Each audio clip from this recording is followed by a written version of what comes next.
안녕하세요. 미디어 커뮤니케이션학과 18학번 노현수입니다. 지금부터 수용자 이론에 대해 소개해 드리려고 합니다. 우선 수용자 이론은 왜 필요할까요? 미디어 프로듀서들은 얼마나 많은 사람들이 그들의 상품을 보고 구매하고 즐기는지 알고 싶어 합니다.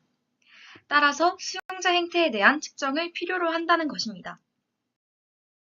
그럼 수용자 측정 방법을 살펴보겠습니다. 수용자 측정의 첫 번째 방법으로는 제품을 소비하는 사람들의 숫자를 합산하는 방식인 양적 접근이 있습니다. 이러한 양적 접근은 미래의 상품에 대한 영향과 통찰력을 주기 때문에 미디어 프로듀서들에게 이용됩니다. 하지만 양적 접근은 대중들이 무엇인가를 구매할 경우에만 수용자를 측정하기 때문에 대중들을 소비자 이상으로 보지 않는다고 여겨집니다. 이는 극히 일부만을 얘기한다고 볼 수 있습니다. 수많은 개인을 완전히 같은 유형으로 보고 무언가를 소비하는 대중 그 이상이 아니라는 것으로 대중을 축소해버리기 때문입니다. 그래서 미디어 연구는 수용자들을 다수의 상이한 방법을 통해 고려해보기 시작했습니다. 그러한 노력을 통해 나타난 것이 바로 질적 접근입니다. 질적 접근은 훨씬 더 작은 규모의 수용자 활동을 측정하려는 시도를 합니다. 대중이 미디어를 소비하기 시작하는 요인을 탐사하며 맥락, 사건, 과정, 사람들의 일상적 활동에 대한 복잡성에 흥미를 두었습니다. 양적 접근에 비해 개인적인 수용자 구성원을 더 적극적이고 비판적이며 분별적이라고 여기기도 합니다. 질적 접근을 통한 연구 사례로는 문화의 전반적인 기술을 만들어낸 것, 어떤 미디어가 한 개인에게 지니는 의미를 살펴보기 위해서 해당 가족들과 몇 달 동안 함께 생활한 것 등이 있습니다. 이러한 질적 접근은 미디어와 사람들 사이의 관계에 대한 질문 또한 제기합니다. 많은 미디어 연구가들은 질적 연구와 함께 수용자가 소비자에 불과하다는 생각을 싫어하며 미디어를 민주주의 사회가 기능하게 만드는 방법의 중요한 일부로 여깁니다. 또한 공중과 미디어 사이의 관계에 집중하며 구매 및 판매 활동에만 단독으로 초점이 맞추어져서는 안 된다고 봅니다. 우리 일상 속에서 미디어가 소비자, 시민, 수용자, 그리고 공중으로서 수행하는 사회적 역할에 대해서 생각하도록 하는 것입니다. 지금까지 수용자 행태 측정을 방법론적으로 살펴보았습니다. 그렇다면 수용자 측정은 왜 하는 것일까요? 바로 수용자 극대화를 인지하기 위해서라고 할 수 있습니다. 이런 수용자 극대화는 경제적 이윤 추구를 위함을 뜻하는데요. CBS 국장 아놀드 베커는 이렇게 말하기도 했습니다. 난 문화에는 관심이 없습니다. 또 친사회적 가치에도 관심이 없어요. 나는 오직 하나에 관심만 있을 뿐입니다. 그건 사람들이 프로그램 시청을 하는가 안 하는가에 관한 것이지요.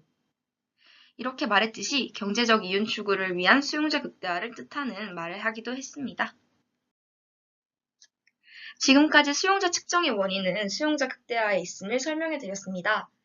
이러한 수용자 측정은 커뮤니케이션이 얼마나 성공적이었는지 피드백을 통해 파악할 수 있도록 합니다.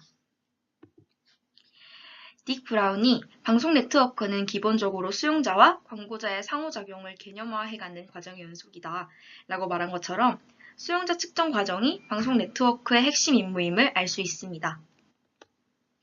하지만 커뮤니케이션 성공 원인이 무엇인지 아무런 단서도 찾을 수 없기 때문에 시청률을 통한 미래의 성공이나 실패 예측이 어렵습니다. 그럼에도 불구하고 방송 수용자는 TV 프로그램 자체의 소비자, 그리고 프로그램을 통한 광고 상품의 소비자이기 때문에 수용자 측정은 시장 크기에 대한 필수적인 지식 생산 수단이 됩니다. 다음으로는 수용자를 어떻게 정의할 수 있는지에 대해 알아보겠습니다. 웨스턴 시드니 대학교 교수인 이엔 앙은 수용자 활동을 측정하는 도구로 시청률을 중시하는 견해에 대해서 비판적입니다. 따라서 수용자와 수용자들을 구분지어야 한다고 주장했습니다.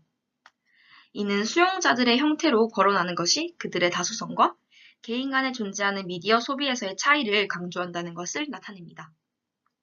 또한 특정 개인에 대한 중요한 질문을 물을 수 있음을 의미하기도 합니다. 이해낭은 다른 종류의 방송 시스템 사이에서 수용자의 구별을 만들어냈습니다. 바로 상업적 시스템과 공공서비스 방송 시스템에서 만들었는데요. 상업적 시스템은 실증주의 철학을 기반으로 하고 이윤을 위한 프로그램의 제작, 광고를 싣기 위한 TV 채널의 이용을 토대로 합니다. 궁극적으로 이 시스템의 추진력은 전적으로 경제적 사안에 다름이 없다고 볼 수 있습니다. 미국이 바로 완전히 성숙한 상업적 시스템의 본 고장입니다. 상업적 시스템은 시장 수용자 패러다임을 따르는데 이는 고도의 지식 생산 기관으로서 수용자 측정의 도구를 스스로 갖추고 있습니다. 또한 주목 모델을 통해 설명되는데 이 주목 모델은 의미의 의도적인 전달은 부차적인 중요성을 가지고 단순히 주목을 유도하고 획득하는 것만이 중요하다고 여깁니다. 게다가 커뮤니케이션의 질이나 역량과 상관없이 수용자로부터 가능한 빨리 실제적인 관심이 모아질 경우에 효과적인 것으로 간주합니다. 앙은 시장 수용자 패러다임을 따르는, 즉 시장으로서 수용자에만 관심이 있다는 점에서 상업적 시스템을 비판합니다. 다음으로 공공서비스 방송 시스템입니다. 이는 국가의 통제와 재정 지원 제도에 의해서 구현되고 영국의 BBC, 이탈리아의 RAI, 네덜란드의 NPO 개조화 시스템에서 나타납니다. 이러한 공공서비스 방송 시스템은 고전과 현대에서 차이를 보이는데요. 고전 공공서비스는 윌리엄스에 따르면 가치, 습관, 취향을 전달하며 소수에 의한 통치를 스스로 정당화하고 그것이 전체 사람들에게 확산되기를 바라는 가부장적인 시스템입니다. 그에 반해 현대 공공서비스는 수년에 걸쳐 양질의 폭넓고 다양한 프로그램을 제공해야 할 의무를 강조하는 서비스입니다. 이 공공서비스 방송 시스템은 공적 수용자 패러다임을 따르는데요. 공적 수용자 패러다임이란 시장 수용자 패러다임과 달리 수용자 측정을 위한 도구가 없는데 이는 수용자의 수를 집계하는 것보다 훨씬 더 복잡하고 다차원적이고 질적인 담론이 필요하다고 여기기 때문입니다. 따라서 커뮤니케이션의 성공 여부를 수용자의 규모만으로는 알 수 없는 규범적인 문제로 봅니다. 또한 공적 패러다임은 전달 모델을 통해 설명됩니다. 전달 모델은 수용자를 메시지 수신자로 여기며 전체적으로 강요된 의미의 전달을 암시합니다. 이러한 공적 수용자 패러다임은 유럽 내부의 탈규제와 민영화 정책의 결과로 인한 상업 텔레비전의 급증에 의해 압박을 받게 되었습니다. 그러면서 공중서비스 방송 또한 수용자 극대화 및 상업적 시스템과 비슷한 관심사들을 고려하게 되었고 이는 공적 수용자가 점점 시장형 수용자로 변모하고 있음을 설명합니다. 이렇듯 시장 수용자와 공적 수용자 패러다임의 철학적 가정이 다르다는 것을 보인 반면 두 시스템 간에는 근본적인 공통점이 있습니다. 우선 수용자를 정복 대상으로서 보는 도구적 관점을 가지고 있습니다. 기본적인 의도와는 별개로 수용자는 두 경우 모두 일방적인 커뮤니케이션 과정의 끝인 수신자의 위치에 놓이게 됩니다. 또한 두 시스템 모두 시장을 생성하기 위해 소비자가 발견되는 것이 아니라 오히려 만들어져야 한다고 여깁니다. 시민들이 자연스럽게 형성되는 것이 아니라 제도 자체에 의해서 생산되고 만들어지고 발명되고 구성되어야 함을 뜻합니다.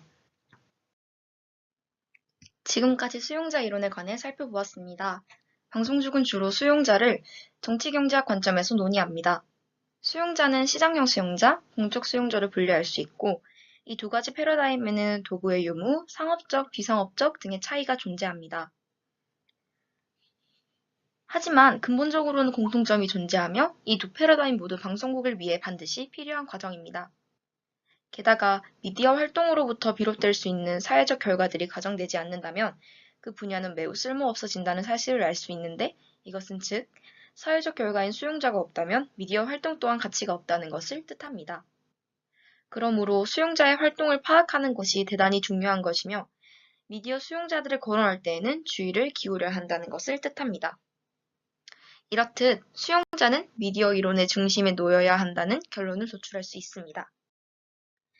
이상 수용자 이론에 관한 설명이었습니다. 감사합니다.